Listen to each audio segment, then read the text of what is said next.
Nosso convidado de hoje é o candidato Ricardo Yang, da Rede Sustentabilidade. Candidato, o senhor tem falado em fazer creches nas casas das pessoas, né? E de qualificar mulheres, donas de casa, para virarem crecheiras. Como é que o senhor pretende fazer isso? Esse é um bom debate que nós estamos tendo na sociedade. A São Paulo oficial, aquela que existe e se expressa através do governo e das suas instituições, está completamente divorciada do que acontece na realidade. Quando nós vamos para as periferias, nós vemos que existem muitos movimentos, muitas iniciativas, e onde o governo não está presente, muitas vezes a sociedade encontra soluções. E nós devemos nos inspirar nessas soluções, porque muitas dessas soluções não só são viáveis, como elas também mostram para o poder público onde ele deve ser revisto e repaginado. Nós temos um déficit de 45 mil crianças fora das creches. E candidato que vier e prometer que vai resolver esse problema em 2 anos, está mentindo porque não vai resolver. Mas nós temos que resolver porque é uma obrigação constitucional resolver. Bom, como é que você faz de agora até a solução completa? Nós temos que mobilizar a sociedade para fazer isso.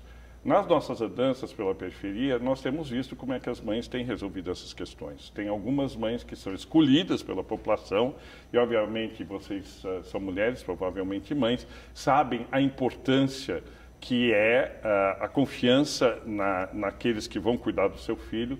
As mães escolhem outras mães e deixam os seus filhos com essas mães. E elas são rotativas. E a ideia é qualificar essas mulheres. E essas são rotativas. Então, o que nós queremos fazer? Nós queremos estudar esse fenômeno e criar um vínculo entre o governo e essas iniciativas. Vínculo financeiro, por exemplo, remuneração? Não necessariamente, mas não está excluída essa remuneração. A ideia é que o poder público crie um vínculo, um diálogo com esses movimentos, capacite essas mães, se for o caso de capacitar, e crie condições para que elas façam o que elas já fazem muito melhor com a supervisão do agente de saúde ou do agente comunitário. E aí uma coisa muito importante, nós estamos propondo isso emergencialmente. Ninguém está falando sobre o que fazer até a solução final. Nós estamos falando. Nós estamos falando num diálogo com a sociedade, num acolhimento de iniciativas que existem na comunidade, mas são emergenciais. E durante esse período as crianças estarão muito melhor do que elas estão hoje. Essa é a ideia. Candidato, eu queria ir para a questão do IPTU. Se não me engano, o senhor votou contra as mudanças no IPTU. É um projeto avaliado bem por uma série de urbanistas por reduzir o imposto de quem mora longe e aumentar de quem mora no centro. Queria saber qual que é a proposta ideal para o senhor nesse caso. Eu votei contra, André, porque tinha um componente muito demagógico na questão do IPTU, né? Claro que quem mora em regiões mais valorizadas precisam pagar mais e quem mora em regiões menos valorizadas pagar menos ou pagar nada, claro, mas a forma com que foi feita tinha um interesse promocional do governo. Porque o governo enfrenta, de um lado, uma situação orçamentária muito grave e, do outro, quer fazer política com o IPTU. Mas o seu programa de governo também propõe políticas com o IPTU. O senhor apresentou projetos de lei também que falam do IPTU, IPTU verde, o estímulo para quem tiver plantar árvores e tal. Mas não a isenção do IPTU. O IPTU pode ser uma medida fiscal para estimular algumas ações na cidade. Nós propusemos redução de IPTU, por exemplo, para quem cuidar das suas fachadas. Nós propusemos a redução do IPTU para o IPTU para quem tiver processos construtivos verdes ou utilizarem as suas casas com energia solar ou teto verde. E agora, a gente chama isso de direcionamento fiscal. Você usa um estímulo fiscal para criar na cidade uma iniciativa que pode ser escalada. Mas não é uma isenção do IPTU para boa parcela da população sem critérios. E a nossa principal crítica a essa lei, primeiro que ela não foi discutida com a sociedade. Houve um atropelo na apresentação dessa lei, houve uma urgência que não se justificava, porque isso afetava todo mundo. E houve um atropelo.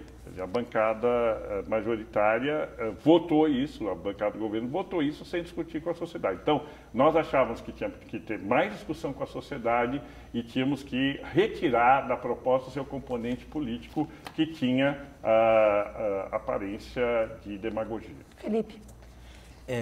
Candidato, o seu programa de governo, o senhor fala de uma cidade colaborativa que funciona em rede, participação da sociedade, a questão das coprefeituras também, mas como convencer o cidadão da periferia que clama por soluções reais na saúde, na educação, no transporte?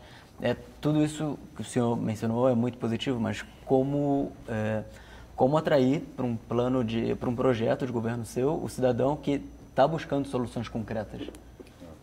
Nós vemos uma sociedade urbana globalizada em rede e que busca desesperadamente uma solução sustentável. Nós tivemos a COP de Paris, estamos vendo aí as metas do desenvolvimento sustentável, e as cidades são onde essa realidade vai ocorrer ou não vai ocorrer. Um dos grandes problemas para que a gente não consiga ter o desenvolvimento da cidade de uma forma colaborativa, sustentável, etc., é o fato de que o governo é excessivamente centralizado, excessivamente fechado em si mesmo. O cidadão quer participar e ele já participa.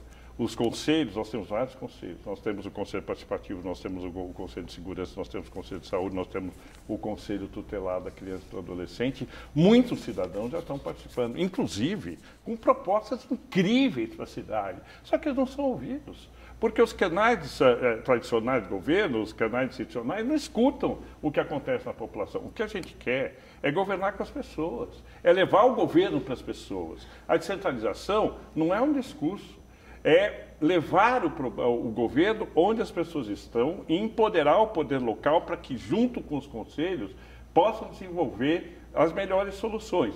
Isso acompanhado, e não podemos esquecer, né, vocês não citaram ainda, mas isso acompanhado de um sistema de inteligência urbana que monitore tudo o que ocorre, a gente está chamando isso de modelo Waze de governar, que monitora tudo o que está sendo feito nos diversos territórios, monitorando qualidade, melhores práticas, indicadores e que a gente possa retroalimentar as coprefeituras com as melhores práticas na cidade, reduzindo os custos de toda a política pública. Mas, candidato, a participação, claro que ela é uma coisa muito positiva durante o governo, mas os cidadãos também querem escutar quais são as propostas concretas, né, para a saúde, para a educação.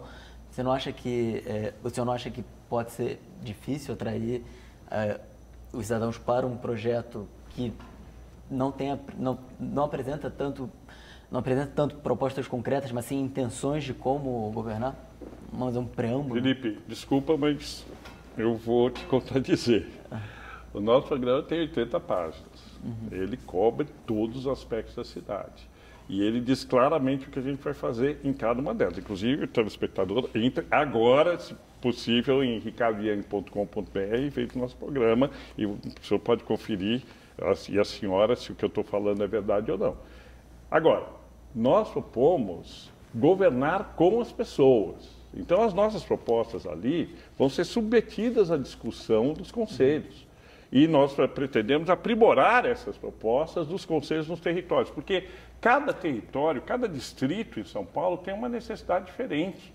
Então, isso eu quero pegar, essa questão dos distritos e necessidades diferentes. Rapidinho, Eliane. A questão da participação, ela envolve também diferentes formas de pressão de participação. Então, uma coisa é negociar com um conselho em Moema, que tem acesso a bons advogados, que vai ter acesso à mídia, que vai ter acesso a políticos, e outra com o pessoal de Cidade Tiradentes. Como é que o senhor vai combater essa desigualdade na pressão também, que tanto o senhor critica, a desigualdade de toda a sociedade? Candidato, 30 segundos, por favor, para responder, que o nosso tempo é curto.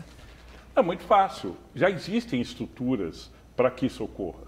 Como eu disse, nós temos as estruturas do Conselho, no caso do Conselho Participativo, a eleição é direta, os outros conselhos são por indicação. Os conselhos já existem, as subprefeituras já existem. O que nós vamos fazer é empoderar onde o povo está, onde a população pode formular da melhor forma possível as suas necessidades. Responde, Candidato, o senhor tem 1 minuto, câmera 3 é toda sua, para a gente considerar e fazer as considerações finais desse nosso bate-papo. Por favor, com o senhor.